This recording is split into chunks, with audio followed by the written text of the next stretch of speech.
Good morning, students. In the last class, we studied the first fat-soluble vitamin, vitamin A. Today, let's discuss about vitamin E. So, what is vitamin E? What is the importance of vitamin E in our body? It's the most potent biological antioxidant. Okay, it is isolated first from wheat germ oil, and several studies were conducted in experimental animals, and in those experimental elements it was shown that the deficiency of vitamin E causes infertility in those animals. So this vitamin is also known as anti-infertility vitamin. Okay, it is the most important biological antioxidant, and it is also known as anti-infertility vitamin since its deficiency causes infertility in experimental animals. Next, about the chemical nature. It has got a chromatin ring with an isoprenoid side chain. I will show you the chromatin ring, and along with the chromatin ring it has got an isoprenoid side chain, and it belongs to two families, that is tocopherols and tocotrienols. The alpha tocopherol has the greatest biological activity. The alpha tocopherol is 578 trimedial tocol, and it has got the greatest biological activity.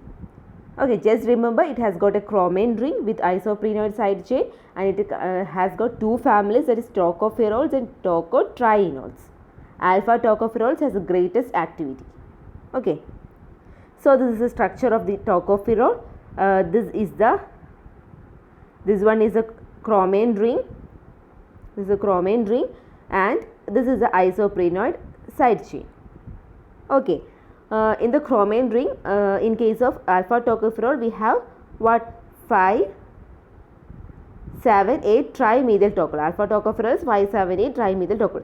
1, 2, 3, 4, 5. This is R1 will be medial group, and 5, 6, 7. This R2 will also be medial group, and R3 will be medial group in case of alpha tocopherol. Okay. So it has got a chromatin ring and an isoprenoid side chain. Next, about the metabolism. How this vitamin E will be absorbed?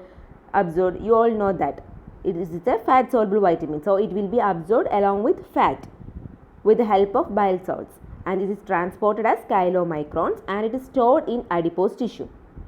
Okay, it is absorbed along with fat with the help of bile salt, then transported as chylomicrons and stored in adipose tissue. Then about the catabolism, the chromatin ring and the side chains are oxidized and excreted in bile after conjugation with glucuronic acid. These are oxidized and excreted in bile after conjugation with glucuronic acid. Just remember that it is absorbed along with fat, transported as chylomicrons and stored in adipose tissue. And what are the roles of this vitamin E? It is a powerful antioxidant. So vitamin E quenches the lipid peroxidation chain and protects the plasma membrane from attacks of free radicals. By lipid peroxidation, there will be lots of free radicals, and these free radicals will causes the attack of these free radicals attack the plasma membrane or cell membrane. This vitamin E quenches this lipid peroxidation chain, and they protect the plasma membrane from the attack of free radicals. I will show you how this vitamin E protect the plasma membrane. Just remember now that it is a powerful antioxidant, and it will quench the lipid peroxidation chain and thus protecting the plasma membrane. So it is also thought that the cumulative effects of free radicals is a cause for gradual deterioration of aging. So whenever there is a decrease in free radicals, deterioration of aging will also be delayed. Okay. So peroxyl radical, it is a powerful peroxyl radical scavenger. It prevents propagation of the free radicals, and it reacts with how this vitamin E helps in scavenging free radicals. It is by the process. This vitamin E react with the lipid peroxide radicals to form tocopheroxyl radical. What? The lipid peroxide radicals reacts with this vitamin E, forming tocopheroxyl radical. This tocopheroxyl radical is unreactive, and then the tocopheroxyl radical is reduced to tocopherol by vitamin C. Okay, initially the cell membrane or plasma membrane are attacked by free radicals produced by the lipid peroxidation, and this lipid peroxide radicals combines with the vitamin E to form tocopheroxyl radical, and this tocopheroxyl radical is unreactive and they are further reduced to tocopherol by reacting with vitamin C. Okay, this is how the tocopherol protect the cell membrane from the attack of free radical. Next property is that it protects RBC from hemolysis. This is by they prevent peroxidation, keeps the structural and functional integrity of the cell. Okay, first point is that it's a powerful antioxidant and that is free. It is a powerful antioxidant, that is, it quenches the lipid peroxidation chain, and second point is that it protects RBC from hemolysis. It also boosts the immune response, and it also has got some role in cell signaling and reduces the risk of atherosclerosis by reducing oxidation of LDL. Okay, it boosts immune response, has got some role in cell signaling and reduces the risk of atherosclerosis by reducing oxidation of LDL. So these are the important roles of vitamin E. Which all are they? They are the powerful antioxidant. They protect the cell membrane, that is RBC membrane.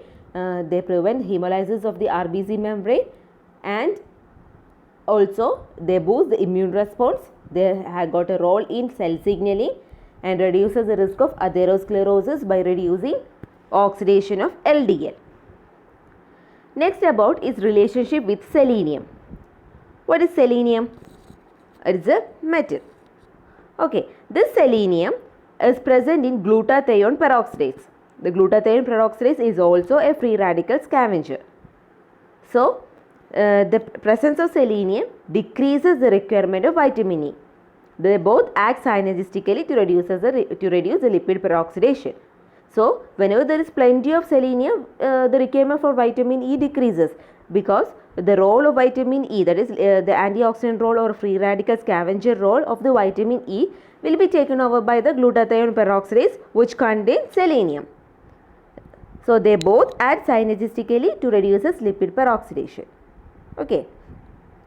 Next about the deficiency manifestation.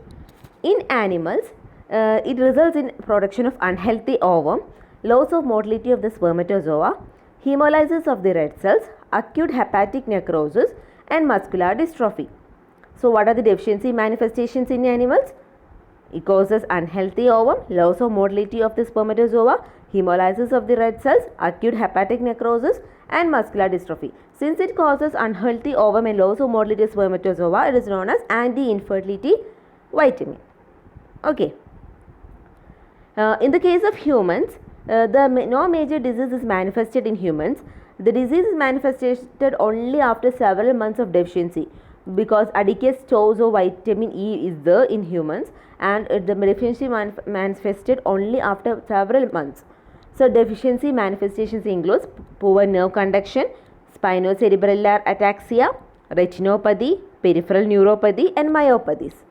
Hemolytic anemia is also seen due to the oxidative damage to RBC. Okay.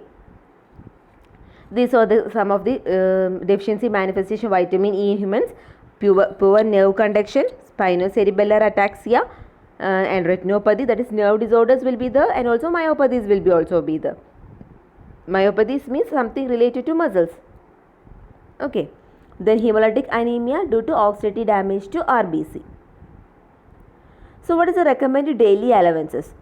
In case of males, the recommended daily allowance is 10 milligram per day.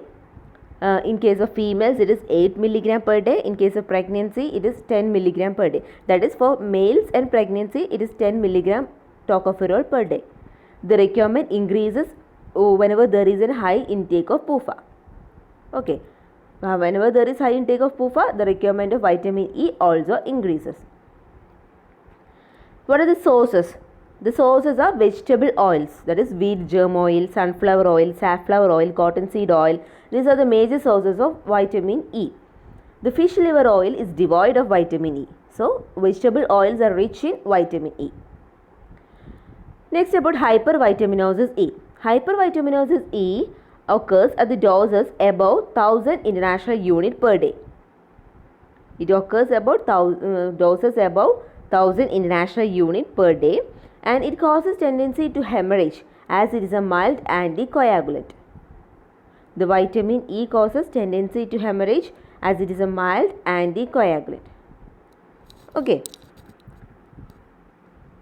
So, what we discussed in today's class, first we discussed about the vitamin E, which is a fat soluble vitamin. The other, it is what are the main properties of this vitamin? It is an antioxidant and also an anti-infertility vitamin. Next we discussed about the structure. It has got a chromin ring and an isoprenoid side chain. It belongs to two families, tocopherols and tocotrienols. Okay, most important one is alpha tocopherol. Next we discuss about the metabolism, that is absorption along with fat, stored in transported with chylomicrons and stored in adipose tissue. Then in catabolism, these are oxidized, the side chains and chromin rings are oxidized and conjugated with glucuronic acid and excreted in bile. Okay, next we discussed about what? About the biochemical role. It is a powerful antioxidant, and how it functions, how the functioning of antioxidant, how it functions as antioxidant. It reacts with the peroxidase to form tocopheroxyl radical, and this radical is unreactive and they are later reduced to tocopherol by vitamin C. Okay. Next, it is also maintains the integrity of the RBC membrane, prevent hemolysis of the RBC membrane. It has got some role in cell signaling, boosts the immune response and reduces the risk of atherosclerosis. Next, we discussed about the recommended daily elements of this vitamin E, which is 10 mg per day in case of pregnancy and male. Okay. Next, about the deficiency manifestations. Deficiency manifestation in animals, it causes infertility features, and in humans the deficiency manifestations appear only after several months, and it is due to poor nerve, and it causes poor nerve conduction and several myopathies. Okay. Hypervitaminosis can also occur when the dose is above 1000 international units per day, and the important sources are vegetable oils. That's all for today's class. Thank you.